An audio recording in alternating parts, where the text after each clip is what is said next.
বাংলাদেশের ইতিহাসে আওয়ামী লীগ নেতাদের মতো বিতর্কিত ও বিভাজিত চরিত্র আর নেই, এমন মন্তব্য দীর্ঘদিন ধরেই রাজনৈতিক অঙ্গনে শোনা যায়। বঙ্গবন্ধু শেখ মুজিবুর রহমানের সবচেয়ে ঘনিষ্ঠ সহকর্মীরাই তার মৃত্যুর পরপরই খুনিদের সঙ্গে হাত মিলিয়েছিলেন। কেউ কেউ মন্ত্রিত্বের জন্য বঙ্গভবনে শপথ নেন, কেউ আবার বিদেশে গিয়ে তার পতনকে ফেরাউনের পতন বলে ব্যাখ্যা দেন।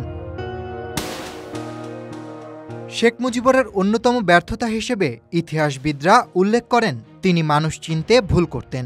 যাদের প্রতি তিনি সবচেয়ে বেশি আস্থা রেখেছিলেন তারাই পরিণত হয়েছিলেন মির্জাফরে। প্রশ্ন উঠেছে, বর্তমান আওয়ামী লীগেও কি তেমন চরিত্র সক্রিয় ছিল? শেখ হাসিনা নিজেও শেষ সময়ে এমন বিশ্বাসঘাতকদের খুঁজে পেয়েছিলেন বলে দলের ভেতর বাহিরে আলোচনা চলছে।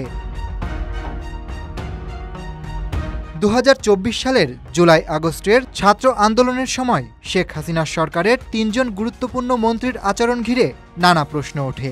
তারা হলেন প্রধানমন্ত্রীর বেসরকারি বিনিয়োগ ও শিল্প উপদেষ্টা সালমান এফ রহমান, আইনমন্ত্রী আনিসুল হক এবং তথ্য প্রতিমন্ত্রী মোহাম্মদ আরাফাত। আওয়ামী লীগের অভ্যন্তরীণ সূত্র জানায়, মার্কিন ডিপ স্টেটের সঙ্গে যোগাযোগ রেখে এরা সরকার ও বিশেষ করে শেখ হাসিনার স্বার্থের বিরুদ্ধেই কাজ করেছিলেন। একজন সাবেক সিনিয়র মন্ত্রী নিশ্চিত করেছেন, সালমান এফ রহমান নিয়মিতভাবে মার্কিন কর্মকর্তাদের সঙ্গে বৈঠক করতেন এবং এক পর্যায়ে হাসিনার সরকারি কার্যক্রমে সরাসরি হস্তক্ষেপের পথ পর্যন্ত সংকুচিত করে দেন। অন্যদিকে আরাফাত প্রকাশ্যে এমন মন্তব্য করেছিলেন যা সরকার বিরোধী ক্ষোভকে আরও বাড়িয়ে তোলে।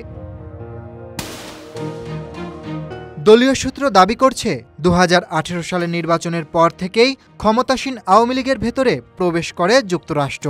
2023 সালের এপ্রিল-মে মাসে তৎকালীন মার্কিন রাষ্ট্রদূত পিটার হাস ও সহকারী পররাষ্ট্রমন্ত্রী ডোনাল্ড লু খোলাখুলি অবাধ ও সুষ্ঠু নির্বাচনের কথা তুলতেই চাপ তীব্র হয়ে ওঠে।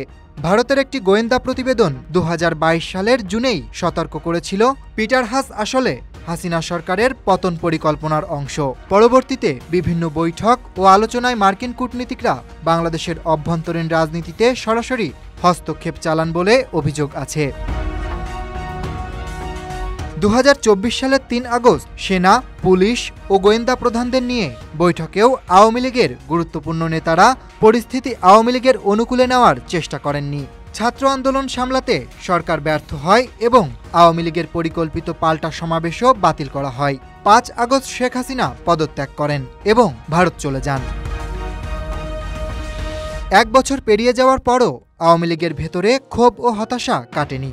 কলকাতার নেতারা অভিযোগ করেছেন, দল ক্ষমতায় থাকাকালীন তারা কার্যত অচল অবস্থায় ছিলেন, কোনো সমালোচনা বা সৎ মূল্যায়নের সুযোগ ছিল না। ফলে শীর্ষ নেতৃত্বের পাশাপাশি প্রকৃত চিত্র আড়াল হয়ে যায়। অনেকের মতে হাসিনার জুলাইয়ের চীন সফরও একটি কৌশলগত ভুল ছিল।